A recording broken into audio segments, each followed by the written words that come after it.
Oo, ilang beses na akong napagod sa'yo. May oras na gusto ko ng bitawan ng tayo. May oras na napapaisip ako sa sarili ko kung itutuloy ko pa ba 'to. Hindi ko 'yan i-de-deny sa'yo dahil 'yan ang totoo. Pero sa kabila ng pagod na nararamdaman ko, nag-stay pa rin ako sa buhay mo. Hindi pa rin kita iiwan kahit wala akong nakukuha sa'yo.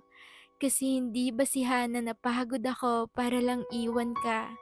Kasi alam ko sa ating dalawa ay mas pagod ka. Pero pinili mo pa rin magstay pa. Kaya eto, hindi rin ako susuko sa'yo. Kasi yun din yung ginagawa mo. Alam ko na pagod ka na rin. Kahit hindi mo man sabihin. At kahit hindi mo man aminin. Nararamdaman ng puso ko na pagod ka na. Kaya sana mahal, kahit pagod na tayong dalawa, walang sukuan sa laban ha. Kasi pinili natin ang isa't isa. Kaya walang rason para maghiwalay tayong dalawa. At lagi mong tatandaan sa kabila ng pag-aaway nating dalawa, hindi pa rin mawawala ang pagmamahal ko sa'yo.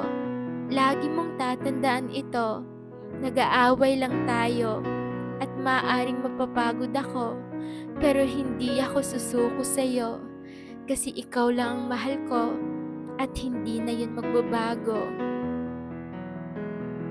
Hi mga kahugot! Eto pala ang ating bagong business. Eto ay ang Vanilla Lace. Sana suportahan niyo ako.